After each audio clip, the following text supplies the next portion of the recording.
Salmo de número 128, como eu vos falei, nós comemoramos o mês da família e hoje eu quero falar de novo sobre família. E eu selecionei 2 salmos. Domingo passado eu fiz uma exposição do Salmo 127. Eu falei sobre a presença de Deus na família. E hoje, pela misericórdia de Deus, eu quero fazer uma exposição do Salmo 128. E eu quero falar sobre o temor a Deus e a felicidade no lar. O temor a Deus e a felicidade no lar. Acompanha comigo a leitura da Escritura. Bem-aventurado aquele que teme ao Senhor e anda nos seus caminhos. Do trabalho de tuas mãos comerás, feliz serás, e tudo te irá bem. Tua esposa no interior de tua casa será como a videira frutífera, teus filhos como brotos da oliveira, à roda da tua mesa.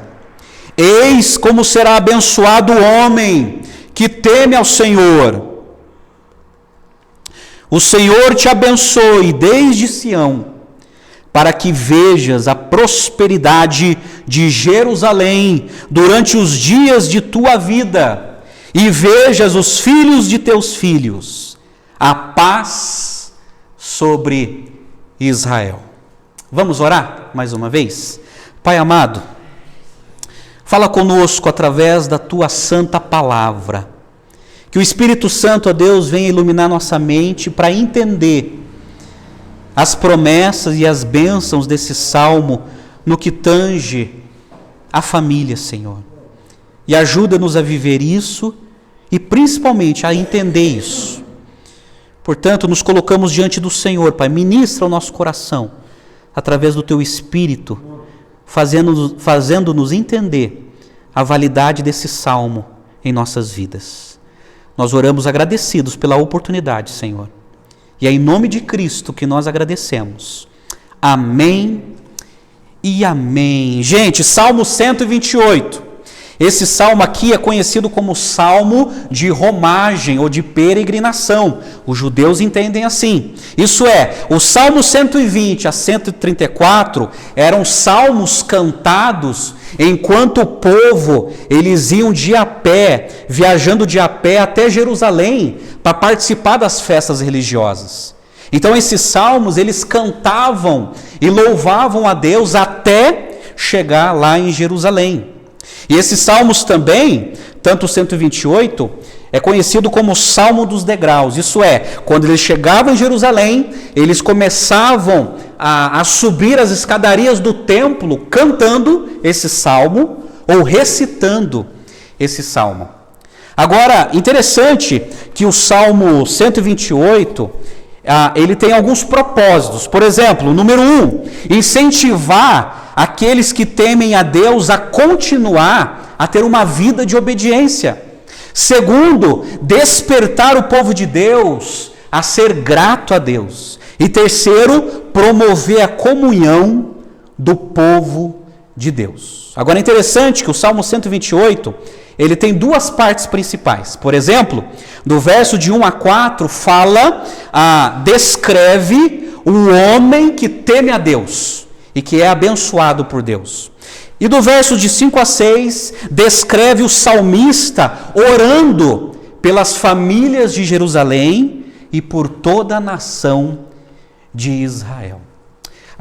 O nosso trabalho aqui à noite, gente, nesse momento, é entender qual é a validade desse salmo que fala sobre bênção, que fala sobre família, e entender como esse texto é aplicado na nossa vida nos dias de hoje. Pois bem, eu vou fazer a exposição e depois a gente vai caminhar na aplicação, fazendo algumas considerações até que ponto esse salmo ele é válido para as nossas vidas. Então, por gentileza, preste atenção na exposição, que Deus tem muita coisa a falar ao nosso coração.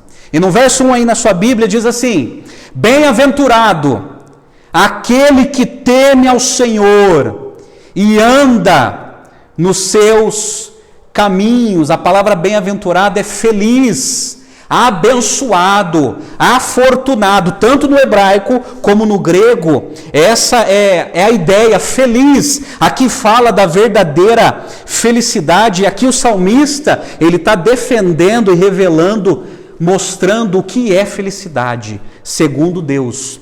E ele já fala assim que bem-aventurado feliz é quem teme a Deus, quem teme ao Senhor.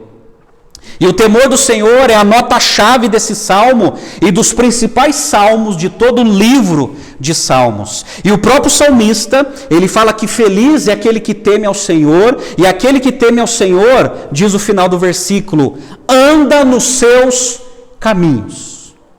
Então o salmista aqui está defendendo que feliz é o homem e a mulher que teme a Deus e que anda nos caminhos de Deus. Agora olha só, aqui está explicando o hebreu o que significa temer a Deus. Nesse verso, o salmista expressa como era a espiritualidade dos hebreus segundo o Antigo Testamento, juntamente com a obediência à lei, em suas demandas morais e rituais e cerimoniais. Então olha só, quando o hebreu está dizendo aqui que feliz, quem é feliz? É aquele que teme a Deus, que obedece à lei de Deus. Isso é, que está envolvido no povo de Deus. No entanto, o salmista expressa que feliz é a pessoa ou a família que observa com amor e dedicação a palavra de Deus. No entanto, bem-aventurado é o lar onde Deus é temido.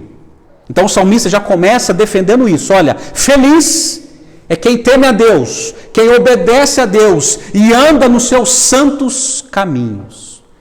Aí depois disso, no verso 2, ele começa a falar do trabalho desse abençoado. Ele diz assim, do trabalho de tuas mãos comerás, feliz serás, e tudo te irá bem. Um dos resultados da queda, lá em Gênesis 3, foi que o povo teria de trabalhar arduamente para assegurar seu sustento, como está escrito em Gênesis capítulo 3. Vocês lembram que quando Adão e Eva desobedeceram a Deus, o trabalho passou a ser mais árduo. Por exemplo, lá em Gênesis capítulo 3, a partir do verso 17, quando eles pecaram contra Deus e Deus começa a decretar as consequências do pecado, tanto na serpente, na mulher e no homem, e aí ele diz assim para Adão, por ter dado ouvidos à voz de sua mulher e comido da árvore que eu havia ordenado que não comesse, maldita é a terra por sua causa. Em fadigas você obterá dela o seu sustento durante os dias de sua vida. Ela produzirá também espinhos e ervas daninhas, e você comerá a erva do campo. No suor do seu rosto você comerá do seu pão, até que volte à terra, pois dela você foi formado, porque você é pó, e ao pó voltará. Mas aqui no Salmo 128, verso 2, Deus ele faz uma reversão. Deus abençoando o fruto do trabalho humano e o ser humano experimentando uma certa alegria e satisfação através dos resultados do seu trabalho, desde que esse trabalho não se torne uma idolatria, dando a devida honra a Deus. Por isso o salmista escreveu assim, feliz serás e tudo te irá bem. Então o salmista está defendendo o seguinte, aquele que teme a Deus, aquele que ama a Deus, anda nos seus caminhos. E Deus vai abençoar o resultado do seu trabalho. E abençoando o resultado do seu trabalho, esse que teme a Deus vai sentir um certo tipo de alegria e satisfação por causa da bênção do Senhor no seu trabalho. Agora olha só, aqui precisamos entender que os hebreus no período mais antigo da história eram nômades, né? Eles ficavam mudando de localidade. Então se estabeleceram em comunidades e se ocuparam da agricultura. Mas a agricultura era uma atividade precária que com frequência deixava as pessoas famintas. Então olha só, para você entender o contexto naquela época, a maioria deles tinha uma lavoura ou um rebanho.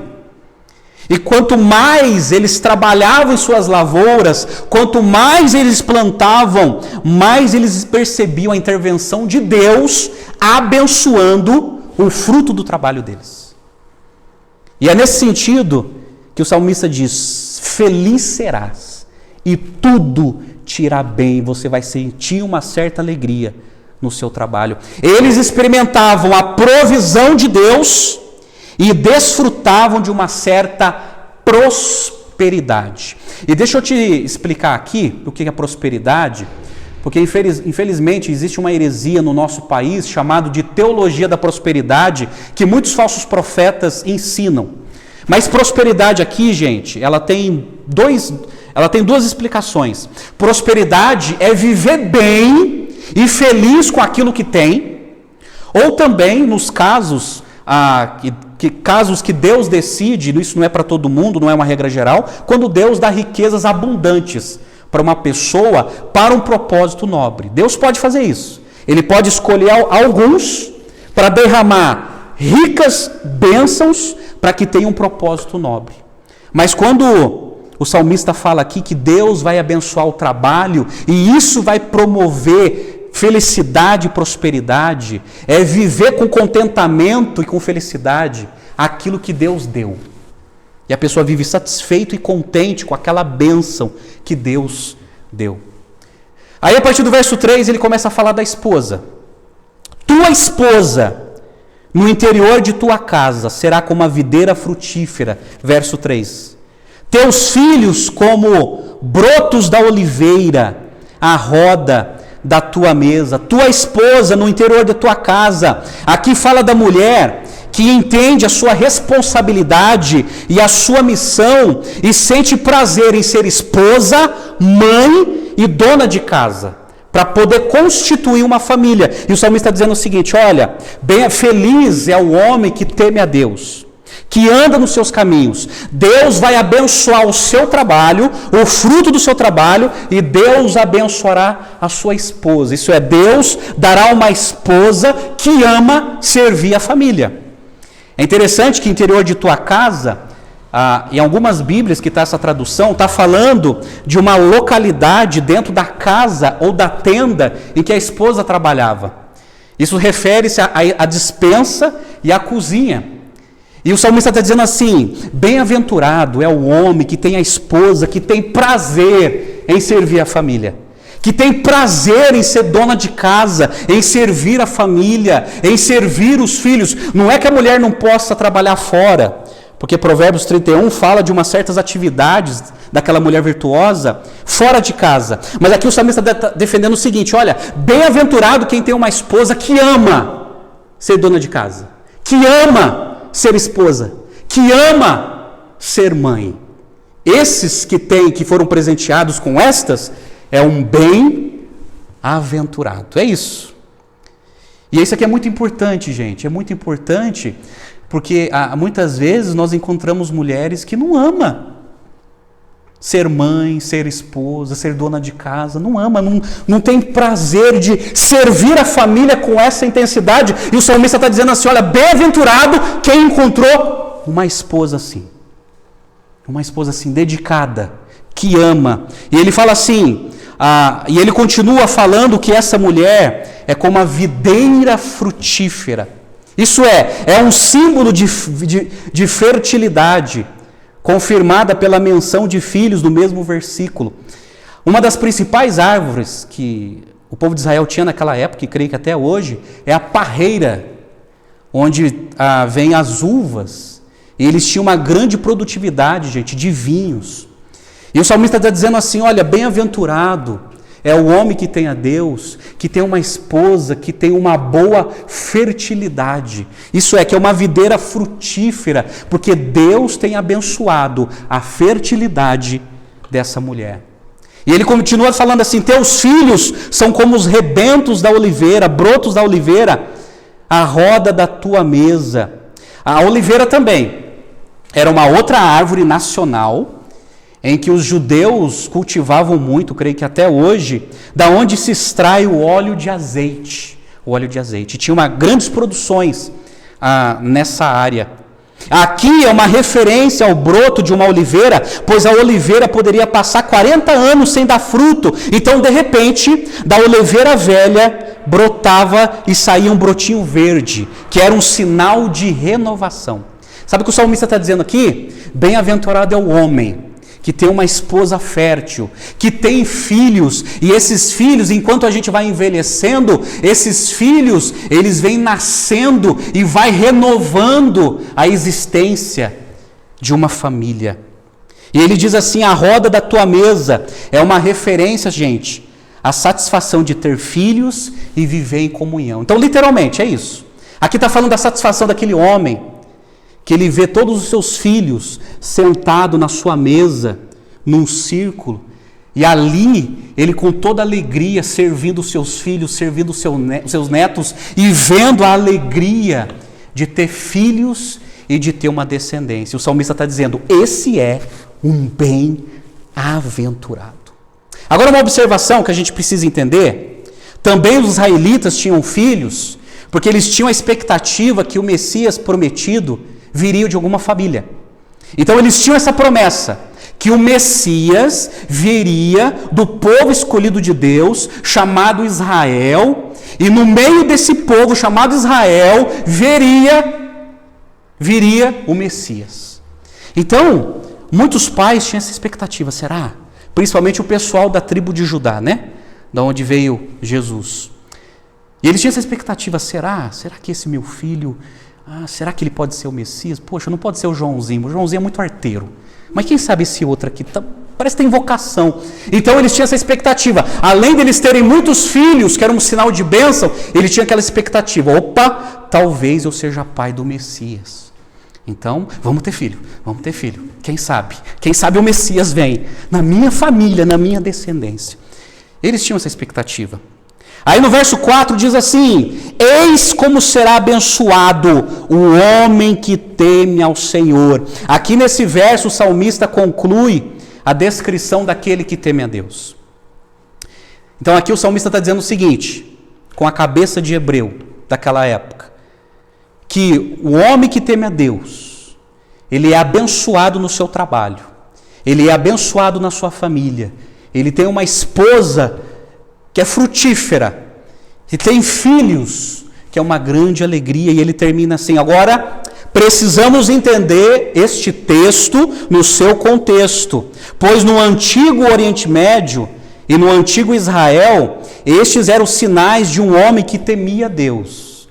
Então olha só, naquela época, os sinais de um homem que temia Deus, era isso, tinha essas características. Por exemplo, o homem abençoado por Deus naquela época, ele era visto pela sua espiritualidade, temia Deus. Segundo, pela sua prosperidade, o fruto do seu trabalho bem-sucedido. Terceiro, pela sua fertilidade, isso é, muitos filhos. Quarto, pela sua longevidade, isso é, ele viveu muitos anos. E quinto, pela sua posteridade, a sua descendência. Quem que tinha essas características que a gente encontra na Bíblia? Jó. Jó era assim. Desde o começo, depois até aconteceu aquilo que nós sabemos, e Deus no final de sua vida restitui tudo, mas ele tinha essas características. Abraão, ele tinha essas características, isso é, um homem abençoado por Deus. Então, no Oriente Médio antigo e no antigo Israel, um homem abençoado por Deus tinha essas características, esses sinais.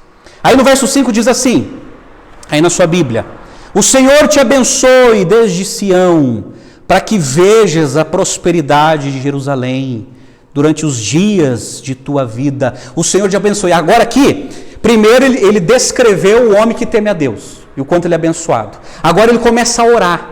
O Senhor te abençoe. Aqui o salmista está orando e desejando que Deus abençoe todo o seu povo, todas as famílias, que Deus te abençoe. Que Deus abençoe cada família desta nação, desde Sião. Sião é uma referência ao templo de Jerusalém, que ficava no topo de um monte, na parte mais alta da cidade. Esta é uma referência aos que buscavam a Deus no templo. Então o templo ficava no topo de um monte, no lugar de destaque. O templo era o centro de adoração, e o salmista está dizendo assim, que Deus abençoe a cada família que leva a sério buscar a Deus no templo. Que Deus abençoe a cada família que prioriza a Deus, que busca a Deus. Para quê? Para que vejas a prosperidade de Jerusalém durante os dias de tua vida. Isso é, para que as outras nações vejam o progresso de Jerusalém, a prosperidade de Jerusalém, porque esse povo sério e santo busca a Deus. Aqui o salmista está afirmando que aquele que teme a Deus, ou a família que teme a Deus, será uma testemunha da graça de Deus, e todos verão a prosperidade de Jerusalém. Aí ele termina no verso 6, olha aí na sua Bíblia, e vejas os filhos de teus filhos, e a paz sobre Israel. Aqui o salmista está falando de longevidade e de posteridade daqueles que temem a Deus. Que Deus te abençoe e que você tenha a oportunidade de viver muitos anos e você venha contemplar com os teus olhos os filhos dos teus filhos sendo abençoados, temendo a Deus. E a paz sobre Israel. A paz aqui vem do hebraico shalom, que com ricas conotações o termo não implica somente a ausência de guerra, mas a presença de prosperidade e fertilidade. Isso é, que a paz de Deus seja derramado sobre cada família. 2 tipos de bênçãos são mencionados aqui. A bênção pessoal, daquele que teme a Deus, e a bênção nacional, derramado sobre toda a família. Amém, gente? Amém. Olha só, eu quero apresentar aqui na minha aplicação 3 lições e depois eu preciso fazer algumas considerações. Primeiro vamos para a aplicação. 3 lições que eu aprendo aqui nesse texto sagrado. Primeiro, o texto apresenta o homem bem-aventurado, verso de 1 a 2. O homem feliz, o homem abençoado é aquele que teme a Deus, que teme a Deus. Agora lembre-se que temor a Deus, gente, não é restritamente medo de Deus. Temer a Deus é uma combinação entre amor e respeito. Isso é uma profunda reverência. Por exemplo, certa vez eu ouvi uma ilustração de um fato que realmente aconteceu, de um pastor, que ele tinha um filho, ele estava na sala, e o filho subiu em cima do sofá, ficou do tamanho do pai. Aí ele falou assim para o pai, pai, o senhor acha que quando eu tiver desse tamanho, eu vou te obedecer? O pai se aproximou dele, olhou no fundo do olho dele e falou assim, se você me amar, você vai me obedecer. Isso é temor. É a combinação entre amor e respeito. É por isso que em João capítulo 14, Jesus falou assim, aquele que me ama, guarda os meus mandamentos. Mas aquele que não me ama, ele é enfático, não guarda os meus mandamentos. Então, bem-aventurado é o homem, a mulher que teme a Deus, que obedece a Deus, que prioriza a Deus, que ama a Deus. Esse é um abençoado, uma abençoada, um bem-aventurado. E isso é expressado por obediência, isso é, bem-aventurado aquele que teme a Deus e anda nos seus caminhos. Isso é, anda nos caminhos de Deus, segundo está escrito nas Escrituras, porque é impossível você entender os caminhos de Deus se você não conhece as Escrituras. E quando nós conhecemos as Escrituras, nós começamos a pedir a Deus a nos ajudar a ter uma vida de obediência. Senhor, essa é a tua vontade? É isso que a tua palavra essa é a tua vontade na minha vida? Ajuda-me a cumprir isso. Ajuda-me, Senhor, eu quero te obedecer. Porque melhor é obedecer do que sacrificar. Eu quero obedecê-lo por amor. Por amor. Então essa é a característica, gente, de um homem bem-aventurado. E esse homem bem-aventurado, ele tem diligência. No verso 2 fala do trabalho. Isso é, esse homem bem-aventurado é um homem do trabalho. É um homem que que trabalha, independente da profissão. É igual aquela história, certa vez chegou uma moça para o seu pai, falou: pai, eu estou namorando e eu vou trazer aqui o meu namorado para o senhor conhecer. A primeira coisa que o pai perguntou: seu namorado tem carteira assinada? Como assim, pai? Sim, seu namorado tem carteira assinada, ele trabalha? Sim, pai, ele trabalha. Porque realmente é difícil se casar com alguém que não gosta de trabalhar. Terrível. Isso é terrível. E aqui o salmista está dizendo que bem-aventurado é o homem ou a mulher do trabalho, que pega na massa, que pega na enxada, que trabalha e que desfruta dos resultados do seu trabalho. Não é ocioso, não é preguiçoso, mas labuta nessa vida trabalhando. E o salmista está apresentando o seguinte: esse é o bem-aventurado, é aquele que teme a Deus, é aquele que obedece a Deus, é aquele que é diligente, é aquele que trabalha. Esse é o bem-aventurado. A segunda lição que eu destaco aqui, gente, fala sobre, ela apresenta a casa bem-aventurada, versos de 3 a 4, ou lar bem-aventurado. E a primeira coisa que o salmista apresenta aqui, porque também naquela época era o sonho de todo homem, era a questão da esposa. A esposa que ama o lar. A esposa que ama o lar. É a esposa que tem sonhos de crescimento, sim, isso não é pecado, mas é a esposa que ama o recôndito do lar. Ama ser esposa e servir o marido, ama ser mãe e servir os filhos, ama ser dona de casa. Ama. Porque, afinal de contas, ela é a dona da casa. Ela que manda nesse pedaço. Principalmente a cozinha.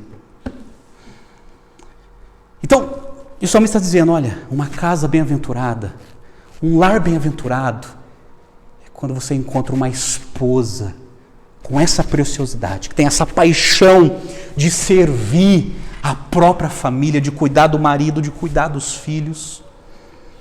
E isso aqui foi uma preocupação tão grande na vida do apóstolo Paulo, que ele foi plantando igrejas e treinando pastor, e ele escrevendo a pastores, ele ensinava os pastores a treinar as famílias dentro da igreja, a treinar o homem a ser marido e a mulher a ser esposa.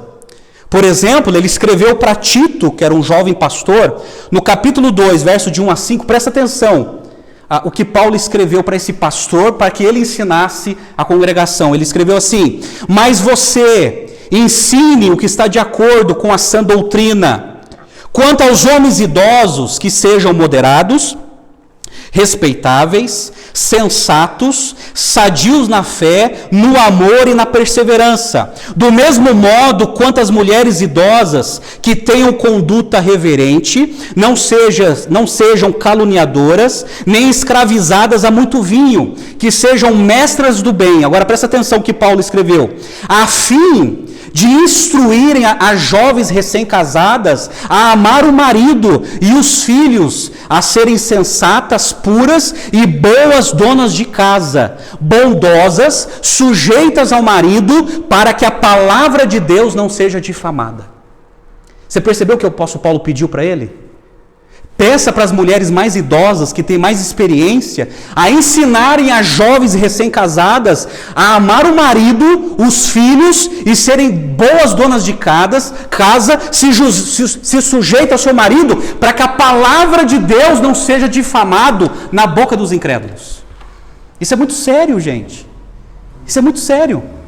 Então, quando o incrédulo vê a família de um cristão tudo desajustado, principalmente pela vida da esposa, a palavra de Deus está sendo difamada e desacreditada. Eles olham e falam assim: olha, não vale a pena servir esse Deus, não.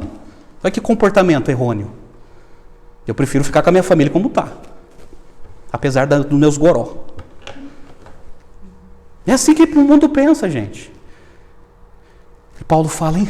Pede para as mulheres mais idosas, ensinar as mais jovens a amarem a casa, amarem o marido, amarem os filhos, para que a palavra de Deus não seja difamada. Essa é uma casa bem-aventurada. Essa é uma casa bem-aventurada. E ele fala dos filhos. E os filhos, como a gente viu no Salmo 127, é a herança do Senhor. Filhos não é fardo. Filhos não é pagamento de pecado de ninguém, como muitas mães pensam. Filhos é herança, é galardão. Isso é uma casa bem-aventurada que foi presenteada com filhos. Deus deu filhos. E por isso passa a ser um lar bem-aventurado. A terceira lição que eu destaco aqui nesse salmo fala de um povo bem-aventurado. Fala de um homem bem-aventurado, de um lar bem-aventurado e de um povo bem-aventurado. Na época do salmista, o povo bem-aventurado era a nação de Israel. Mas quando você vai para o Novo Testamento, a igreja é o Israel de Deus. Agora, judeus, crentes em Cristo, e gentios, como nós somos, fazemos parte do mesmo povo de Deus. A igreja de Cristo é o Israel de Deus hoje. Por exemplo, o apóstolo Paulo ele ensina isso aos Gálatas, capítulo 3, versos de 26 a 29. Paulo escreveu assim: pois todos vocês são filhos de Deus, mediante a fé em Cristo Jesus. Porque todos vocês que foram batizados em Cristo, de Cristo se revestiram. Assim sendo, não pode haver judeu nem grego, nem escravo nem liberto, nem homem nem mulher, porque todos vocês são um em Cristo Jesus. E se vocês são de Cristo, são também descendentes de Abraão e herdeiros segundo a promessa. Um povo bem-aventurado. E nós somos esse povo bem-aventurado. Amém, gente? E é interessante que quando você começa a ler a Bíblia e a história, você vê a igreja de Jerusalém em Atos 2, aquela igreja, um povo bem-aventurado. Quando Deus converteu 3.000 pessoas, eles começaram a ficar juntos. Daí depois você vê a igreja de Antioquia, que Paulo e Barnabé plantou, a maneira como eles viviam. Aí depois na história, gente, você vê, quando você estuda a história da Inglaterra, você vê um povo crente conhecido como os puritanos. A maneira como eles viviam, gente, que é um exemplo até hoje. Até hoje. Depois você vê em Genebra, quando o João Calvino era pastor nessa cidade, Genebra, ela foi conhecida durante muito tempo como a maquete do reino de Deus na terra. Isso é, um povo bem-aventurado, submisso a Deus, às Escrituras, e vivendo as bênçãos de Deus de maneira territorial. É impressionante quando você estuda isso e vê, e você percebe que há possibilidade quando homens e mulheres, famílias e nações levam a sério as coisas de Deus. Por isso que o salmista, no Salmo 33, ele diz: bem-aventurado, cujo Deus é o Senhor. Cujo Deus é o Senhor. Então, as lições que nós extraímos desse salmo é isso aí. Primeiro, um homem bem-aventurado é aquele que teme, que obedece, que trabalha. Um lar bem-aventurado é aquele lar que tem essa esposa devota, que ama servir a família e que tem filhos que foram dados por Deus. E o povo bem-aventurado é esse povo abençoado por Deus, esse povo que ama a Deus, que prioriza a Deus, que se importa com as coisas de Deus. Temem, se submetem e experimentam a glória de Deus. A glória de Deus. Essas são as 3 lições. Amém? Agora, eu preciso fazer algumas considerações. Porque quando nós lemos um salmo desse tipo, a gente precisa tomar cuidado com a interpretação, porque a interpretação correta e mais saudável é quando você lê um texto do Antigo Testamento à luz dos ensinamentos de Jesus no Novo Testamento. Essa é a interpretação mais correta e mais saudável. Então tem muitas promessas que nós lemos no Antigo Testamento que nós precisamos entender à luz dos ensinamentos de Jesus no Novo Testamento. E eu preciso fazer algumas considerações, porque olha só, pensa comigo, primeira consideração. Aqui esse salmo fala que aqueles que temem a Deus são abençoados. com prosperidade, com longevidade, com filhos. O salmista está defendendo a seguinte tese: aquele que teme a Deus é abençoado. Mas o que falar dos ímpios? E por que os ímpios prosperam? Porque eu já conheci várias pessoas que não temia Deus, que escarnecia de Deus, teve uma grande família e bem ajustada, riqueza, viveu até quase 100 anos e desfrutou de tudo isso que o salmista descreveu sem nunca servir a Deus. Então, por que os ímpios, aqueles que não temem a Deus, também prosperam? Por causa daquilo que chamamos, gente, de graça comum, tá? Quando nós estudamos as Escrituras, nós percebemos que existe dois tipos de graça comum e graça especial. Por exemplo, o Dr. Wayne Grudem, que é um dos maiores estudiosos da nossa atualidade, ele diz assim: a graça comum é a graça de Deus pela qual ele dá às pessoas inumeráveis bênçãos que não fazem parte da salvação. Isso é, por causa da graça comum, Deus abençoa a todos, e não só aos que temem a Deus. Por exemplo, Jesus ele ensina isso em Mateus 5, a partir do verso 43, lá no Sermão do Monte, Jesus fala assim: vocês ouviram o que foi dito, ame o seu próximo e odeie o seu inimigo. Eu, porém, lhes digo, amem os seus inimigos e orem pelos que perseguem vocês, para demonstrarem que são filhos do Pai de vocês que estás nos céus. Aí Jesus explica: porque Ele faz o seu sol nascer sobre maus e bons e vir chuvas sobre justos e injustos. Isso é, Deus abençoe a todos. E principalmente naquela época, como o pessoal vivia da lavoura, Jesus está falando: olha, Deus ele manda o sol tanto na lavoura do temente como do perverso. Deus manda a chuva tanto para o justo, tanto para a lavoura daquele que não quer saber de Deus. Então é por isso que tem muitas pessoas que não querem saber de Deus, são bem-sucedidos na vida. Por causa da graça comum, essa bênção que Deus distribui a todos. Uma segunda consideração que eu quero que você pense é o seguinte: por que alguns que temem a Deus, por que alguns que temem a Deus, que obedecem a Deus, gente séria, não desfrutam das bênçãos descritas nesse salmo? Porque há pessoas, eu conheço várias pessoas que são sérias, são santas, santos de Deus, e que não estão desfrutando dessas bênçãos. Precisamos entender que isso não é uma regra geral. Olha só, normalmente a gente pode orar por isso, não é pecado. Não é pecado orar para que Deus abençoe o nosso trabalho, para a gente desfrutar do fruto do nosso trabalho, de ter uma vida melhor, de ter longevidade, de ter filhos. Isso não é pecado, mas a gente precisa entender pelas Escrituras que isso não é uma regra geral. Às vezes, na soberania e na sabedoria de Deus, por motivos que nós não sabemos, Deus prova o cristão e o crente. Mas mesmo não desfrutando dessas bênçãos, esses crentes experimentam a verdadeira felicidade. Olha só, pensa comigo. Os nossos irmãos que moram em países autoritários, que não têm liberdade religiosa, como os países islâmicos e países comunistas, muitos deles passam por necessidades, por limitações.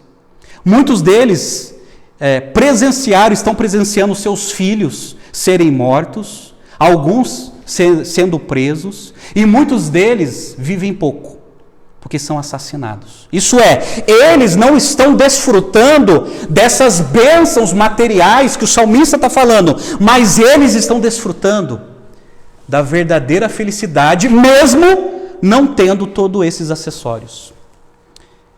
É isso que Jesus explica em Mateus capítulo 5, a partir do verso 10, quando ele fala das bem-aventuranças, o que é felicidade segundo Jesus. No verso 10 ele diz assim, olha só, bem-aventurados, a mesma palavra do Salmo, bem-aventurados os perseguidos por causa da justiça, porque deles é o reino dos céus. Bem-aventurados são vocês, quando por minha causa os insultarem e os perseguirem, e mentindo disserem todo o mal contra vocês. Alegrem-se e exultem, porque é grande a sua recompensa nos céus, pois assim perseguir os profetas que viveram antes de vocês. Sabe o que Jesus está dizendo? Tem muita gente que o segue, que não desfruta dessas bênçãos, mas tem a verdadeira felicidade. Eles pertencem a Deus. É por isso que muitos cristãos no Coliseu morriam cantando hinos. Mesmo vendo os leões se aproximando, muitos deles adoravam a Deus mesmo diante da morte. Isso é, eles tinham perdido tudo, todas as bênçãos materiais. Eles tudo que eles tinham foram confiscados, a liberdade foi perdida, mas eles sentiam a verdadeira felicidade. Eles pertenciam a Jesus. Paulo que entendeu isso, gente. Paulo que entendeu isso, e ele escrevendo a sua segunda carta aos Coríntios, capítulo 4, verso 16, presta atenção que Paulo escreveu para essa igreja. Ele escreveu assim: por isso, não desanimamos, não desanime. Pelo contrário, mesmo que o nosso ser exterior se desgaste, o nosso ser interior se renova de dia em dia. Olha só o que ele fala no verso 17. Porque a nossa leve e momentânea tribulação produz para nós um eterno peso de glória, acima de toda comparação, na medida em que não olhamos para as coisas que se veem, mas para as que não se veem, porque as coisas que se veem são temporais, mas as que não se veem são eternas. Sabe o que Paulo está dizendo? Sabe o que para ele é leve e momentânea tribulação? Eram as chicotadas que ele tomava, as pedradas que ele tomava, as prisões que ele enfrentava, as rejeições. E ele estava dizendo assim para os crentes de Corinto: isso é leve, momentâneo, porque não se compara com a glória de Deus que nós vamos conhecer. Paulo não desfrutou dessas bênçãos, mas ele tinha a seguinte convicção: eu sei em quem tenho crido, Jesus está comigo. E eu tenho a verdadeira felicidade de pertencer a Jesus. Amém, gente? Deu para entender porque alguns não desfrutam disso? Mas desfrutam da verdadeira felicidade. Tiago entendeu isso. Tiago, em sua carta, capítulo 1, verso 12, ele escreveu assim, olha só, usando a mesma palavra do Salmo: bem-aventurado o homem que suporta com perseverança a provação, porque depois de ter sido aprovado, receberá a coroa da vida, o qual o Senhor prometeu aos que o amam. Amém? Bem-aventurado aquele que suporta a provação, as limitações, porque esse vai receber a coroa da vida, que Deus preparou para aqueles que o amam. Para aqueles que o amam. Tem muitos crentes que não estão desfrutando dessas bênçãos aqui, mas você pode ter certeza que eles sentem a verdadeira felicidade mesmo diante da perseguição, e a convicção deles é que eles pertencem a Jesus. Gente, isso aqui faz toda a diferença. Deixa eu falar uma coisa para você. Eu conheci várias famílias que passava por limitações, que vivia com um salário mínimo, e só quem vive com um salário mínimo sabe o que eu estou dizendo, mas que vivia uma vida tão feliz do que muita gente que desfruta de tanta coisa no mundo. E você percebe uma felicidade divina nessas pessoas, na família, vivendo com um salário mínimo, na simplicidade, com limitações, mas com uma alegria latente no coração, porque serve a Jesus. Jesus faz toda a diferença. Não desfrutando de bênçãos materiais que outros merecidamente desfrutam, mas eles sentem uma alegria inefável porque pertence a Jesus. Amém, gente? Vale a pena servir a Jesus. Tendo ou não tendo, desfrutando ou não desfrutando, vale a pena ser de Jesus. Terceira consideração que a gente precisa entender: Deus não abençoa alguns com as bênçãos do Salmo 128 por causa da ingratidão e da frieza espiritual, gente. A gente precisa entender. Precisamos entender, isso é fato. Muitas pessoas não são abençoadas dessa maneira por causa da ingratidão e frieza espiritual. Muitas pessoas, por ter vida boa, por estar desfrutando de bênçãos, deixam de ler as Escrituras, deixam de orar, deixam de frequentar a igreja, deixam de frequentar os cultos. Isso passa a não ter mais importância. E eu entendo que muitas vezes Deus não abençoa esses, porque essa bênção vai se tornar uma maldição. A pessoa vai viver uma frieza espiritual e pior, uma ingratidão. E Deus não abençoa alguns por causa disso. Por causa disso. Agora, uma quarta consideração. Deus fala aqui sobre filhos. Que a bênção de Deus é ter filhos. Mas o que dizer daqueles que têm problema de infertilidade? São crentes, são discípulos de Jesus. Eu também já vi milagres nessa área. Pessoas que eram estéril, e a ciência comprovando, e Deus fez um milagre. Mas o que dizer daqueles que não podem ter filhos? O conselho que eu dou para esses: adote filhos. Adote filhos. Há várias crianças aí. Adote, vai atrás de um filho. Eu conheci um casal, tem um casal abençoado lá em São Paulo, gente, que eles adotaram um adolescente lá do Pará, lá do norte. Eles adotaram um adolescente. Muita gente quer um nenenzinho, né? Aquela coisinha, bilu-bilu, né? Eles não priorizaram isso, pegaram um menino, pré-adolescente. Ele está lá, uma benção até hoje lá. Isso, para aqueles que não podem ter filhos, adote filhos. Vá atrás, vá na justiça, faça de tudo, adote filhos. É lindo, eu acho lindo quando alguns acabam adotando da nação e muitas vezes adota até de outra nação, sabe? Não, calma aí, adota crianças de refugiados, acaba adotando, sabe? Isso é lindo, principalmente quem tem condições. Deus tem dado condições a casais, e tem vários casais que sabem que pode adotar. Adote, porque aqueles que adotam filhos também, por causa de Deus, sentirão uma profunda alegria por ter filhos. Por ter filhos. Amém, gente? Amém. Certa vez, eu ouvi uma palestra de um pastor muito conhecido lá na minha cidade, chamado Ricardo Agreste. Ele é pastor da Igreja Presbiteriana Chácara Primavera, lá em Campinas.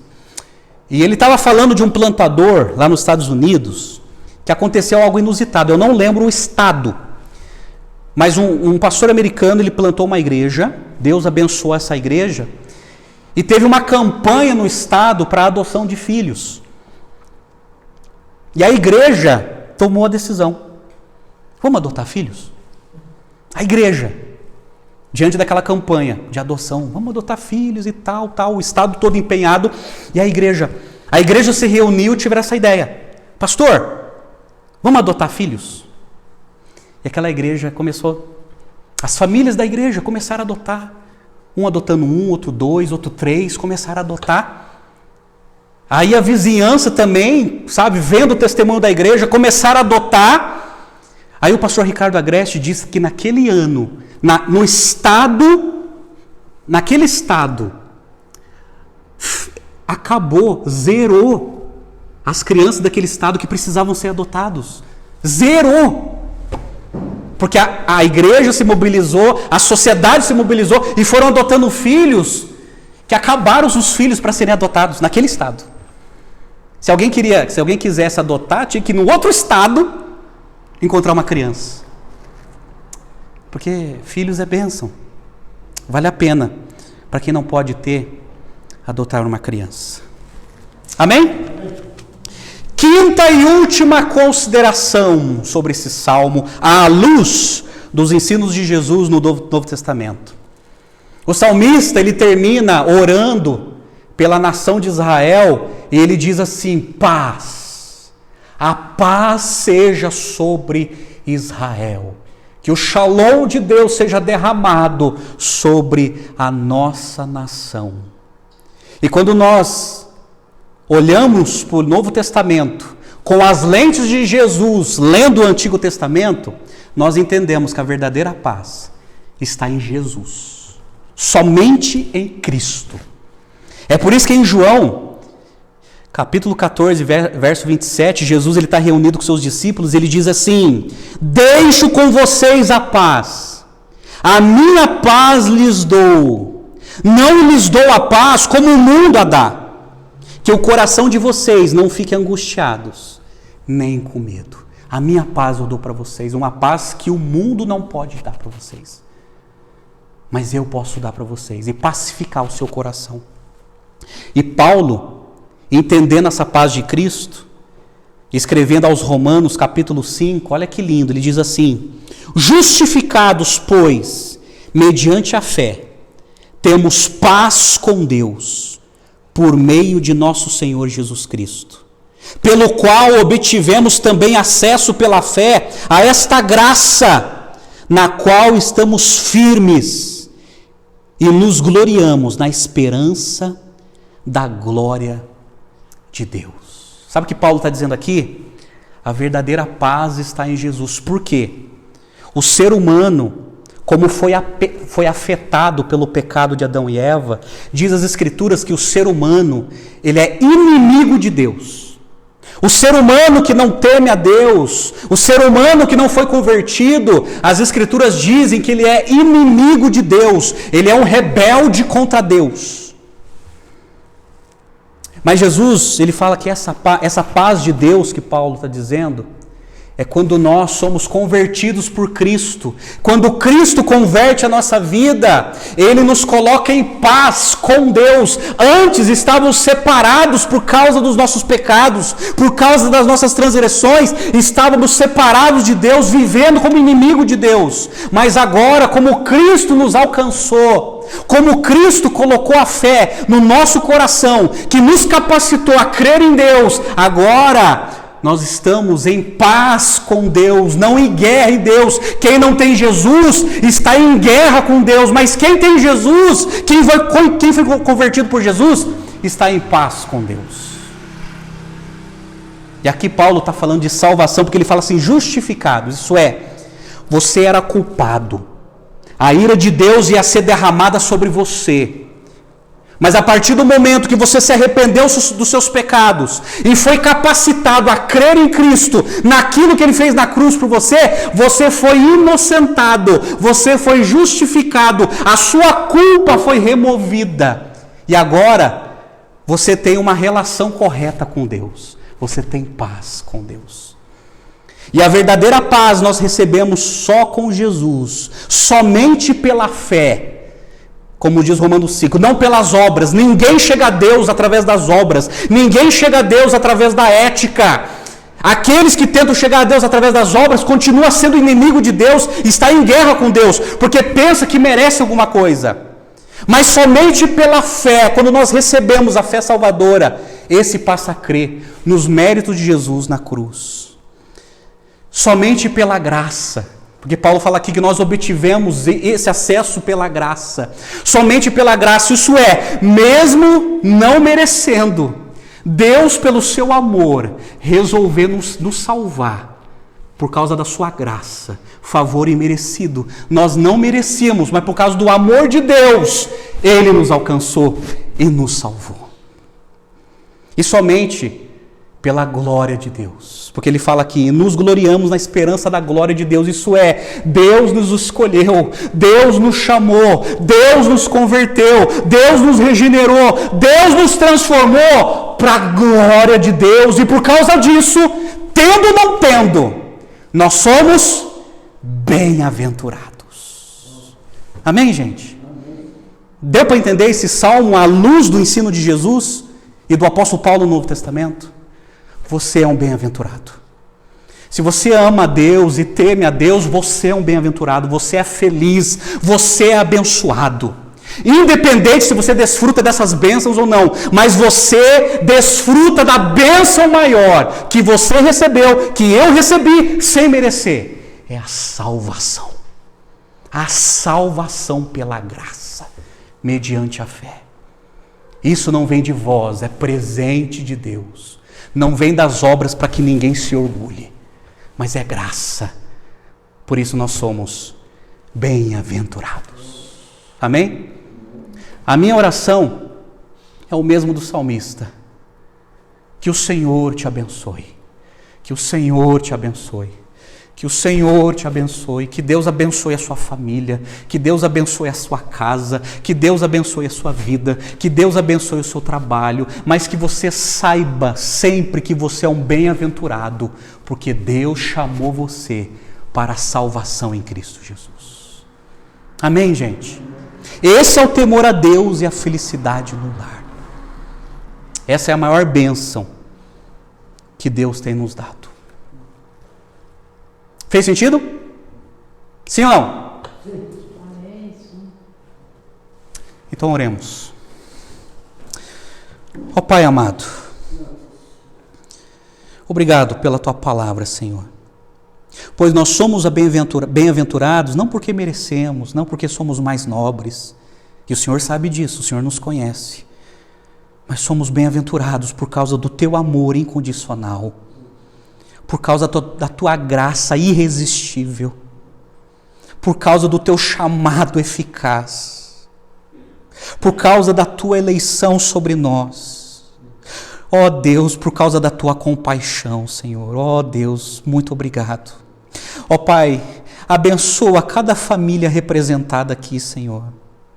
Que a bênção do Senhor seja derramado sobre cada discípulo Teu que está aqui, sobre cada família que está aqui, sobre cada um que está assistindo esse vídeo, que a bênção do Senhor seja manifestada e derramada sobre cada um.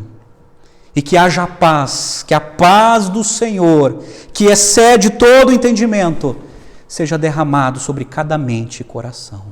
Ó Deus, louvado seja o Teu nome, exaltado seja o Teu nome. Nós te agradecemos por tão grande bem-aventurança. Te agradecemos em nome do Senhor Jesus. Amém e amém. Que Deus os abençoe.